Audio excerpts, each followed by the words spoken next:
Il existe un moment que Carl Jung décrivait comme le plus périlleux sur le chemin de toute personne hypersensible.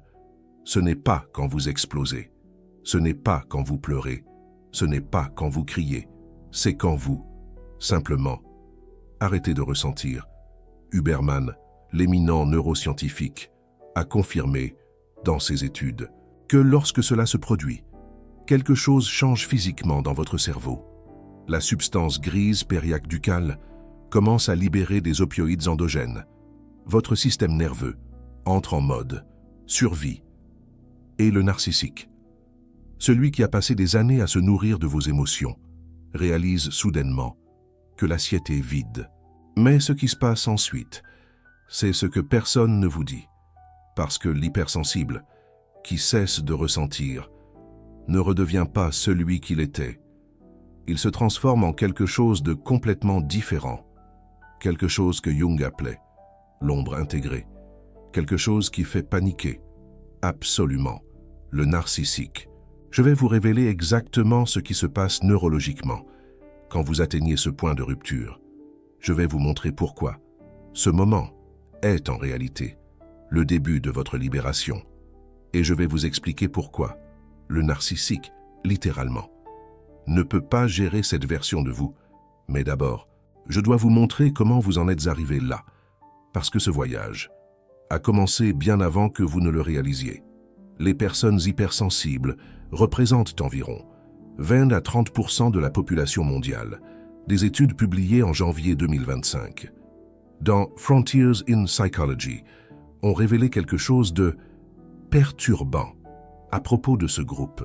Elles utilisent significativement moins de mécanismes de défense émotionnelle que les personnes non hypersensibles.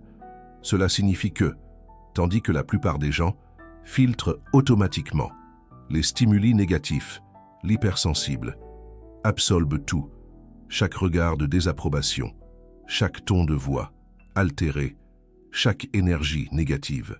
Dans l'environnement, la recherche a montré que les personnes ayant une haute sensibilité au traitement sensoriel sont émues émotionnellement plus facilement et éprouvent plus de détresse personnelle en regardant des situations tendues.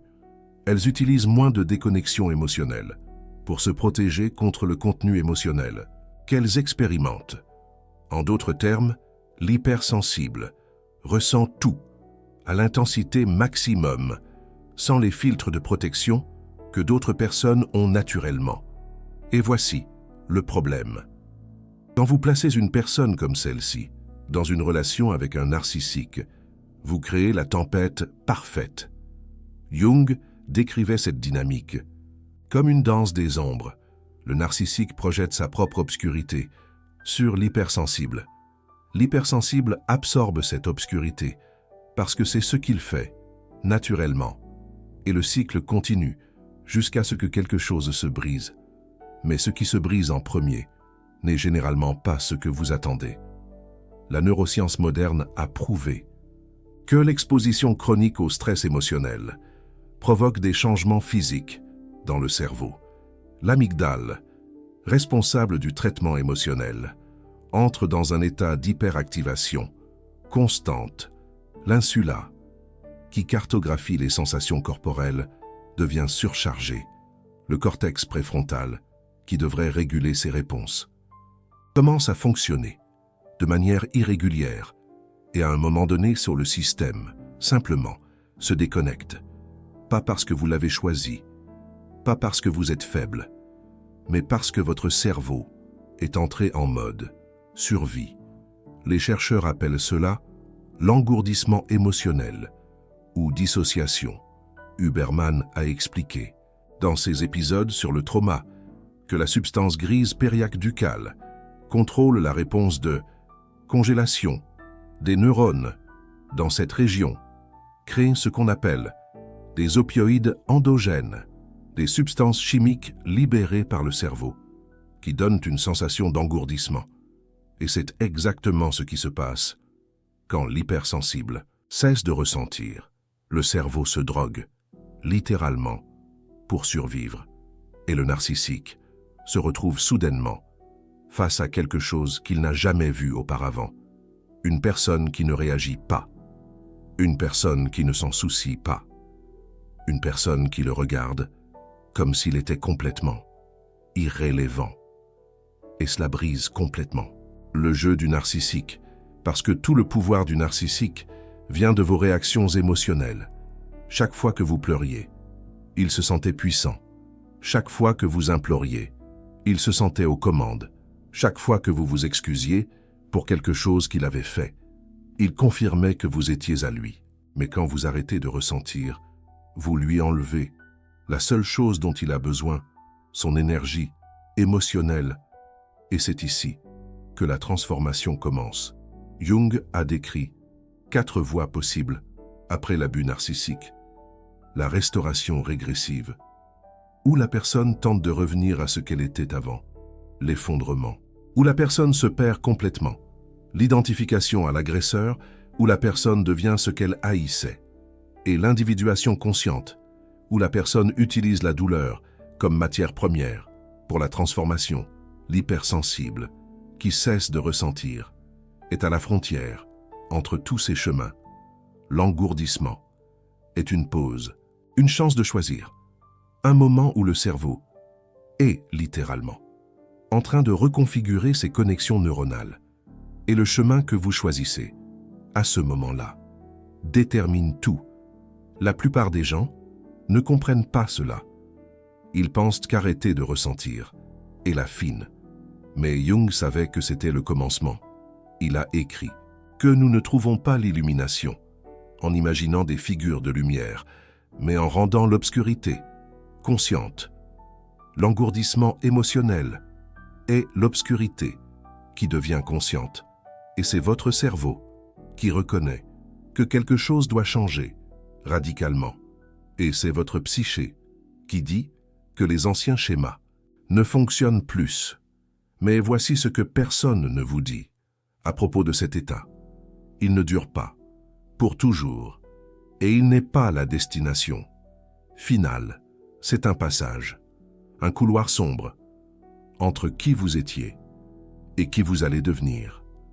Des recherches de 2025 en psychologie comportementale ont montré que les hypersensibles affichent fréquemment moins d'expressions émotionnelles externes.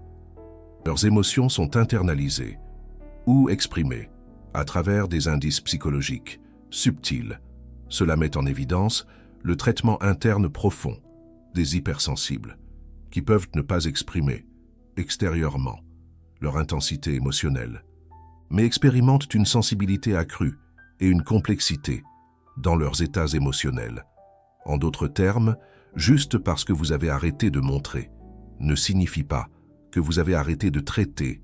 Ce qui se passe est un processus interne de réorganisation. Votre cerveau est littéralement en train de construire de nouveaux circuits, de nouvelles façons de traiter les émotions, de nouvelles façons de se protéger, de nouvelles façons d'exister dans le monde. Et quand ce processus se termine, vous ne redevenez pas celui que vous étiez. Vous devenez quelque chose de complètement nouveau. Quelque chose que Jung appelait le soi intégré. Quelqu'un qui a senti l'obscurité, traversé l'engourdissement et émergé, avec une conscience étendue. Et cette personne est absolument terrifiante pour le narcissique. Laissez-moi vous expliquer exactement pourquoi. Parce que cette personne ne peut plus être manipulée. Le narcissique dépend d'un schéma de comportement spécifique de sa victime. Il a besoin que vous réagissiez émotionnellement. Il a besoin que vous essayiez de réparer les choses. Il a besoin que vous vous sentiez coupable. Il a besoin que vous ayez peur de perdre la relation. Quand vous arrêtez de ressentir, tous ces déclencheurs arrêtent de fonctionner. Mais quand vous émergez de l'engourdissement avec une conscience intégrée, quelque chose d'encore plus dévastateur se produit. Vous voyez son jeu avec une clarté absolue. Vous reconnaissez chaque tactique de manipulation. Vous comprenez que rien de ce qu'il a fait n'était à propos de vous. C'était toujours à propos de sa propre blessure narcissique. Et cette compréhension change complètement la dynamique de pouvoir. Carl Jung a écrit que la projection de l'ombre est le mécanisme par lequel les narcissiques contrôlent les autres. Ils projettent leurs propres qualités inacceptables sur vous. Et vous absorbez ces projections, parce que c'est ce que vous avez appris à faire depuis l'enfance. Mais quand vous intégrez votre propre ombre, vous arrêtez d'accepter les projections des autres. Vous développez ce que Jung appelait des frontières psychologiques, des limites qui séparent ce qui est vôtre de ce qui appartient à l'autre. Et le narcissique, soudain, réalise que ses armes ne fonctionnent plus. La culpabilité qu'il tentait de placer sur vous, simplement, ne colle pas. La honte qu'il essayait de vous faire ressentir ne pénètre pas. Les accusations qu'il formulait ricochant et reviennent vers lui. Et pour la première fois, il voit sa propre obscurité reflétée en retour. C'est absolument insupportable pour un narcissique, parce que la seule chose qu'il ne peut pas affronter, c'est lui-même. Des chercheurs en neurosciences ont découvert que les personnes ayant des traits narcissiques ont une activité réduite dans le cortex préfrontal médial, la zone responsable de l'autoréflexion et de l'empathie. Cela signifie qu'ils ne peuvent littéralement pas traiter leurs propres faiblesses. Et quand vous arrêtez d'être le miroir qui absorbe toute leur obscurité, ils entrent en crise. Andrew Huberman a expliqué que le traitement de haut en bas, via le cortex préfrontal, peut superposer des réflexes internes. Vous pouvez créer une narrative et vous dire « je veux faire ça » ou « je devrais faire ça ». Et c'est exactement ce qui se produit lorsque l'hypersensible émerge de l'engourdissement. Il développe la capacité de choisir consciemment ses réponses. Au lieu de réagir automatiquement à chaque déclencheur émotionnel, il peut faire une pause et décider. Cette personne mérite-t-elle mon énergie émotionnelle? Cette situation requiert-elle ma réponse? Cette relation me sert-elle ou me draine-t-elle? Et quand vous commencez à poser ces questions, le jeu du narcissique prend fin parce qu'il dépend complètement de vos réactions automatiques. Il vous étudie pendant des mois, voire des années, pour savoir exactement quel bouton presser. Et, soudain, ces boutons ne fonctionnent plus. Vous avez complètement changé le système d'exploitation, et il n'a pas de manuel. Pour cette nouvelle version de vous, gardez cette information en tête, parce qu'elle prendra tout son sens quand je révélerai la prochaine étape de la transformation, parce que arrêter de ressentir n'est que le commencement. Ce qui se passe ensuite est encore plus puissant. Jung a identifié un phénomène qu'il a appelé énantiadromie, la tendance de tout état psychologique extrême à se transformer en son opposé.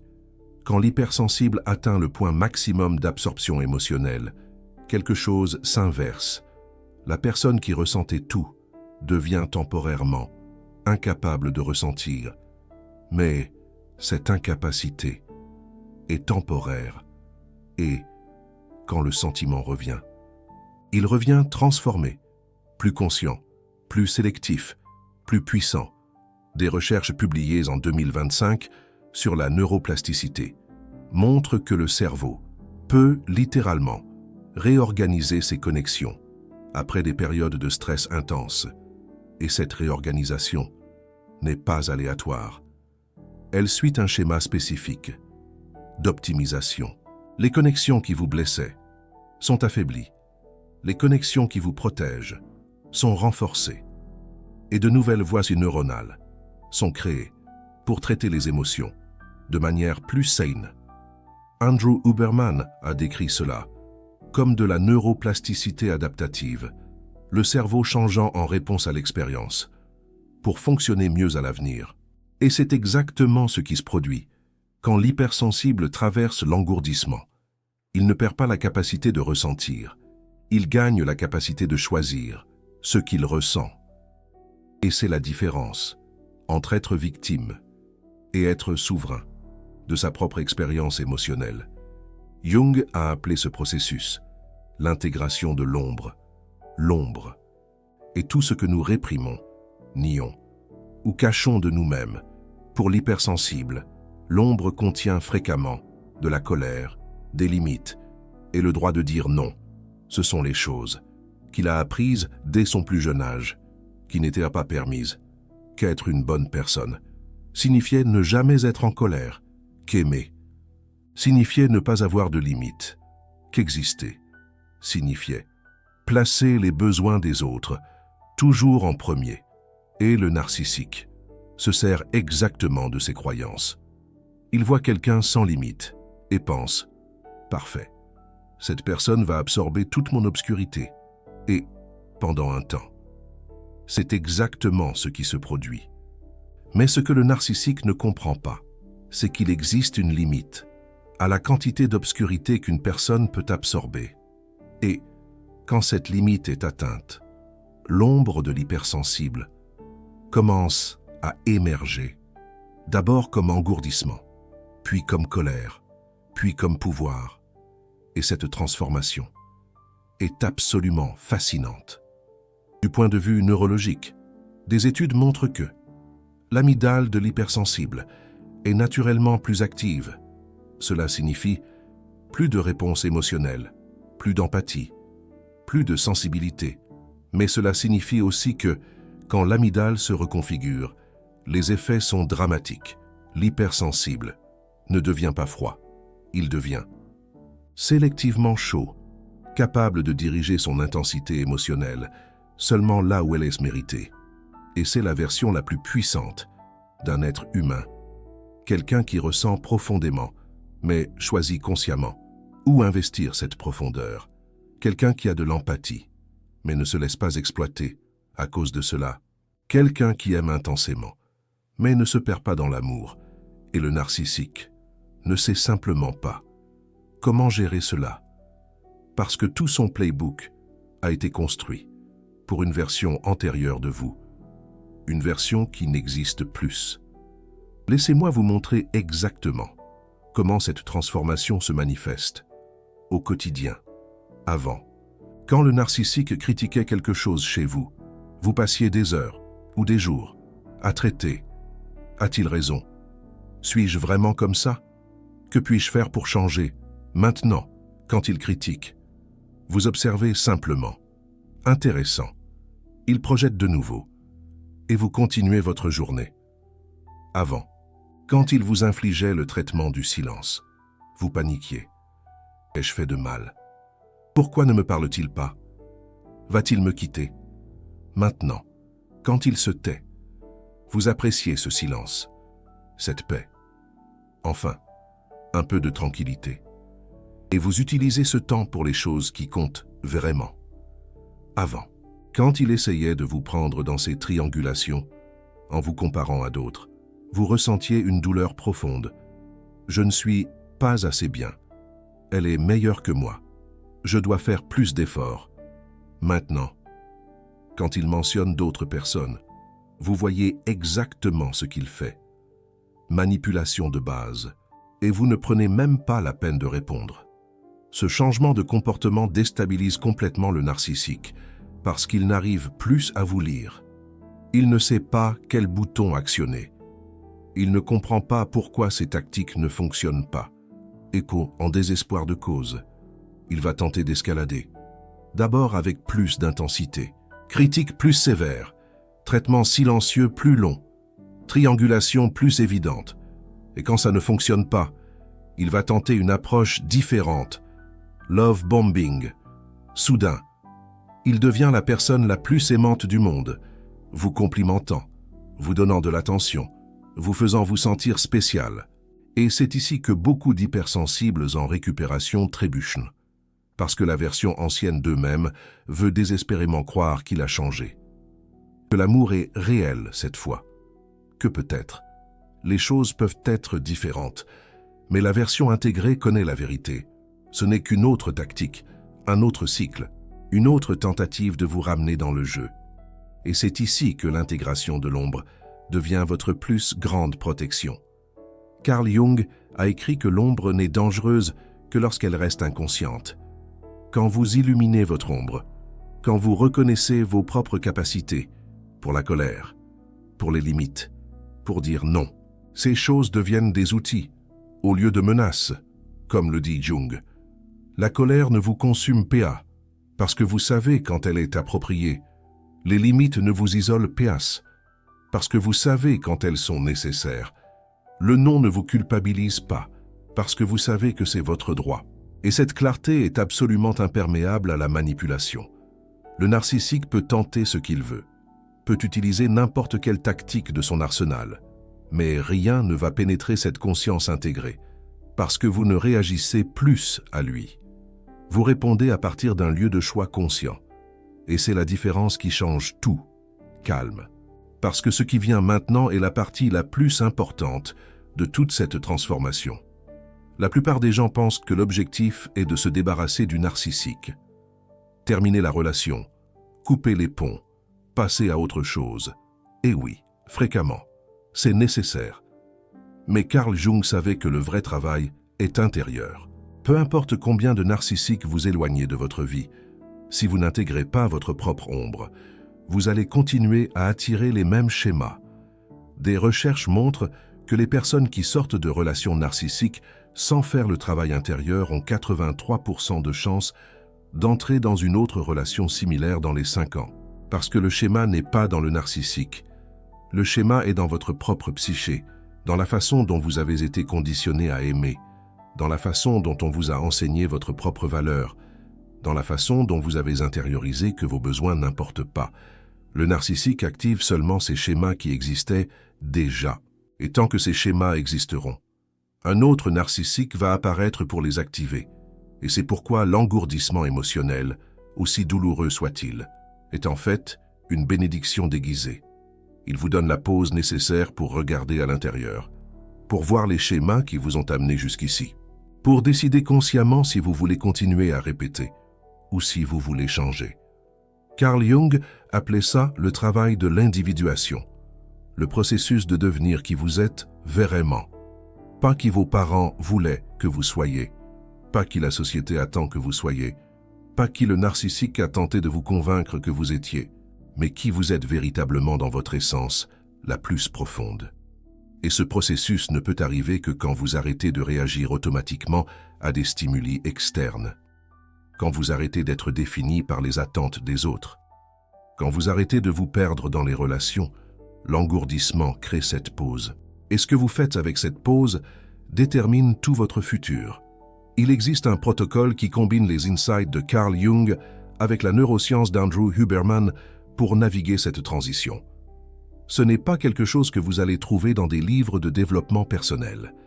Ce n'est pas quelque chose que les thérapeutes conventionnels enseignent généralement. C'est une synthèse de psychologie profonde avec biologie moderne, comme dirait Andrew Huberman. Et ça fonctionne.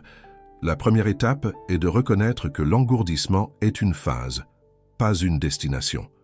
Votre cerveau est entré en mode de protection. C'était nécessaire pour survivre. Mais vous n'allez pas rester dans ce mode pour toujours. La neuroplasticité garantit que le changement est toujours possible. Andrew Huberman a expliqué que le cerveau a besoin de certains états chimiques pour changer ses connexions. Épinéphrine pour alerter le système que quelque chose d'important se passe, acétylcholine pour focaliser l'attention sur ce qui doit changer, et ensuite, sommeil profond pour consolider les nouvelles connexions. Durant l'engourdissement, vous êtes naturellement dans un état d'alerte bas. Votre système conserve de l'énergie.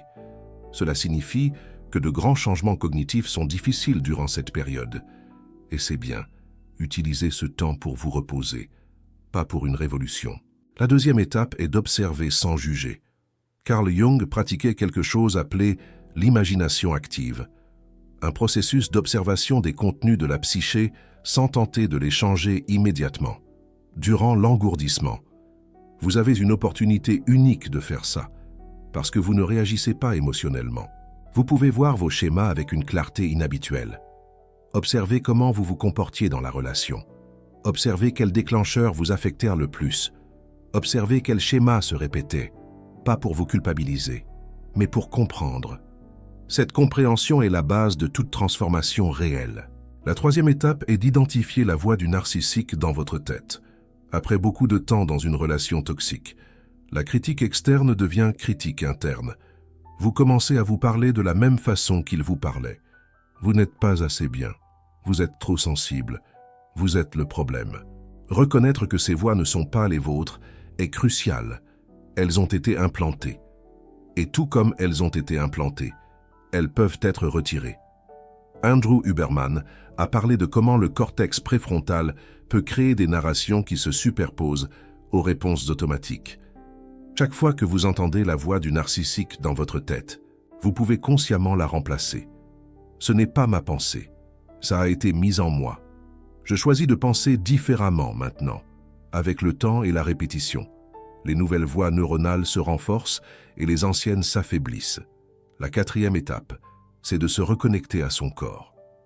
Les personnes hypersensibles vivent souvent trop dans leur tête.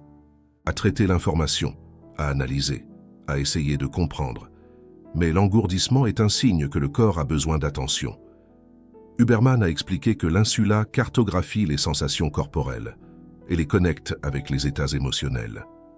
Quand vous vous reconnectez avec votre corps, vous vous reconnectez avec vos émotions de manière plus saine. L'exercice physique, la respiration consciente, le temps passé dans la nature, tout ce qui vous ramène à votre corps, ces pratiques ne sont pas optionnelles pour la récupération. Elles sont fondamentales. La 5e étape, c'est de permettre à la colère d'émerger. C'est probablement la chose la plus difficile pour les hypersensibles. Parce qu'on nous a appris que la colère est mauvaise, que les bonnes personnes ne ressentent pas de colère, qu'exprimer sa colère signifie perdre le contrôle. Mais Jung savait que la colère réprimée se transforme en ombre. Et l'ombre inconsciente est dangereuse. La colère consciente et dirigée est un outil. Elle vous montre où vos limites ont été violées. Elle vous donne l'énergie pour changer ce qui doit être changé. Elle vous protège de permettre les mêmes abus à l'avenir. L'hypersensible qui intègre sa colère devient formidable, non violent, non destructeur, mais absolument clair sur ce qu'il accepte et ce qu'il n'accepte pas. Et cette clarté, c'est sa plus grande protection. La 6e étape, c'est de reconstruire des relations consciemment. Après être sorti d'une relation narcissique, beaucoup d'hypersensibles veulent s'isoler complètement. Et c'est compréhensible. Vous avez été blessé. Les relations semblent dangereuses. La solitude semble sre. Mais Jung a alerté sur le fait que l'isolement prolongé peut empêcher l'individuation. Nous nous connaissons à travers les autres. Nous grandissons à travers la connexion. La clé est de choisir consciemment avec qui vous vous connectez. Pas basé sur l'intensité émotionnelle, pas basé sur la chimie instantanée, mais basé sur la constance, le respect et la réciprocité. Ces qualités semblent moins excitantes au début, mais ce sont celles qui soutiennent les relations saines à long terme. Et quand vous commencez à expérimenter une connexion basée sur ces principes, quelque chose change. Vous réalisez que l'amour n'a pas besoin d'être dramatique pour être réel, que le calme peut coexister avec la profondeur, que la sécurité peut coexister avec la passion. Et le schéma ancien d'être attiré par des personnes qui vous blessent commence à perdre de sa force, parce que vous avez expérimenté quelque chose de différent. Et votre cerveau a enregistré que différent. C'est mieux. Maintenant, laissez-moi vous expliquer exactement pourquoi le narcissique panique quand vous passez par cette transformation. La psychologie du narcissique est construite autour d'une blessure centrale. Au fond, il se sent vide, inadéquat, sans valeur. Toute la personnalité narcissique est une défense contre le fait de ressentir cette blessure. La grandiosité est un masque, la manipulation est une stratégie. Le contrôle est une tentative désespérée de ne pas ressentir le vide.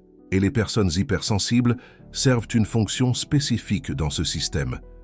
Elles fournissent ce que le narcissique ne parvient pas à générer internement. La validation, l'admiration, l'énergie émotionnelle. Quand vous arrêtez de ressentir, vous arrêtez de fournir ces choses. Et le narcissique entre en crise existentielle. Pas consciemment, bien sûr. Il ne sait probablement même pas pourquoi il est si perturbé, mais à un certain niveau. Il sent qu'il a perdu quelque chose d'essentiel.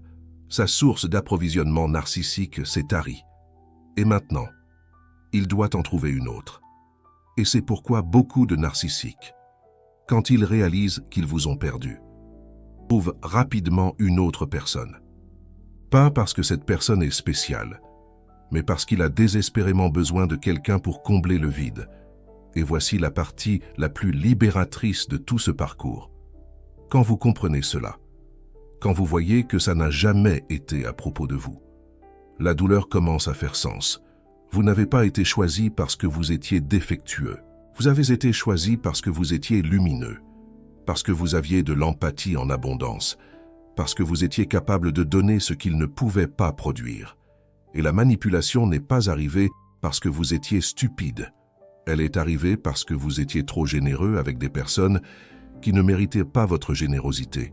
Cette réinterprétation est cruciale pour la guérison, parce que vous arrêtez de vous blâmer et vous commencez à voir la situation avec clarté. Jung a écrit que l'ombre ne devient dangereuse que lorsqu'elle reste inconsciente. Il en va de même pour la douleur. Quand vous illuminez la douleur, quand vous comprenez son origine, elle perd le pouvoir de vous détruire. Elle devient un professeur au lieu d'un bourreau, une leçon au lieu d'une sentence, et vous émergez de l'autre côté, plus fort, plus sage, plus conscient, non pas malgré ce qui s'est passé, mais à cause de ce qui s'est passé. Cela ne signifie pas que l'abus était bon. Cela ne signifie pas que vous devriez être reconnaissant au narcissique. Cela signifie simplement que la capacité humaine à transformer la douleur en croissance est extraordinaire. Et vous avez cette capacité. L'hypersensible qui traverse ce parcours devient quelque chose de rare. Quelqu'un qui connaît sa propre obscurité et n'en a pas peur. Quelqu'un qui peut ressentir profondément, sans se perdre dans le sentiment. Quelqu'un qui peut aimer intensément, sans s'abandonner lui-même. Quelqu'un qui peut voir la manipulation à des kilomètres de distance. Quelqu'un qui ne peut simplement plus s'être trompé de la même manière. Et le narcissique regarde cette personne et ressent quelque chose qu'il ressent rarement. La peur. Parce qu'il reconnaît qu'il a perdu, que ses tactiques ne fonctionnent pas, que cette personne a échappé à son influence et qu'il ne peut rien faire à ce sujet. C'est le pouvoir que vous gagnez quand vous arrêtez de ressentir temporairement. Et ensuite, vous émergez transformé.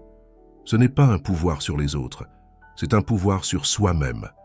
La capacité de choisir vos réactions, la capacité de définir vos limites, la capacité de protéger votre énergie, la capacité d'aimer sans se perdre. C'est l'intégration de l'ombre que Jung a décrite. C'est la neuroplasticité que Huberman a étudiée. C'est la transformation qui se produit quand l'hypersensible arrête de ressentir et ensuite se réveille. Si vous traversez cela maintenant, si vous êtes dans cet endroit d'engourdissement où rien ne semble importer, je veux que vous sachiez quelque chose. Vous n'êtes pas brisé. Vous êtes en transition. Vous n'avez pas perdu la capacité de ressentir. Vous êtes en train de vous recalibrer. Vous n'êtes pas faible. Vous avez survécu à quelque chose auquel beaucoup ne survivent pas. Et ce qui vient après cette phase va vous surprendre, parce que vous allez émerger plus fort que vous n'avez jamais imaginé être possible, plus clair que vous ne l'avez jamais été, plus protégé que n'importe quel mur ne pourrait vous protéger. Non pas parce que vous avez construit des défenses externes, mais parce que vous avez développé une conscience interne. Et cette conscience est impénétrable. Vous vous souvenez quand je vous ai dit au début que le narcissique ne s'attendait pas à ça. C'est parce qu'il vous a rencontré dans une version spécifique, une version qui réagissait, qui absorbait, qui se culpabilisait, et il a construit toute sa stratégie pour cette version. Mais cette version n'existe plus, et il n'a pas de plan B, parce que le narcissique est fondamentalement inflexible. Il ne peut pas s'adapter, il ne peut pas changer ses tactiques. Il ne sait faire qu'une chose, et quand cette chose arrête de fonctionner, il entre en effondrement.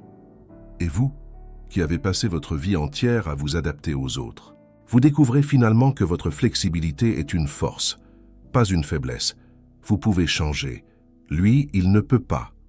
Vous pouvez grandir. Lui, il est prisonnier. Vous pouvez vous libérer. Lui, il est enchaîné à lui-même. C'est l'ironie finale de toute cette dynamique. L'hypersensible, qui semblait la victime, émerge comme le vainqueur, pas parce qu'il a détruit le narcissique, mais parce qu'il s'est libéré complètement de lui. Et cette liberté est le prix le plus valable de tous. Vous venez de découvrir pourquoi le moment où l'hypersensible arrête de sentir est en réalité le début de sa transformation la plus puissante. Cette connaissance était enterrée dans des textes de Carl Jung que peu lisent. Elle était dispersée dans des études de neurosciences que peu connectent, comme celle d'Andrew Huberman. Elle était invisible pour qui ne connaît pas cette synthèse. Révéler ces connexions a un coût. Recherche, temps, risque d'être mal interprété. Mais vous avez maintenant cette information. Le bouton de Super Thanks ci-dessous n'est pas seulement un soutien financier. C'est vous qui dites « Continuez à révéler ce qu'il cache ». Continuez à connecter Carl Jung avec Andrew Huberman. Continuez à montrer qu'il y a de l'espoir après l'obscurité. Quand vous cliquez sur le cœur doré, vous financez la prochaine révélation. Vous n'êtes pas un spectateur passif. Vous êtes un allié dans cette journée d'intégration. Maintenant, racontez-moi dans les commentaires, avez-vous déjà traversé cet état d'engourdissement émotionnel? Qu'est-ce qui est arrivé à vos relations quand vous avez arrêté de réagir? Team, j'ai déjà arrêté de sentir et je me suis libéré. Ou Team, je suis encore dans cette phase. Choisissez et écrivez ci-dessous, parce que chaque histoire de transformation en inspire une autre, et votre journée peut être exactement ce que quelqu'un a besoin d'entendre aujourd'hui.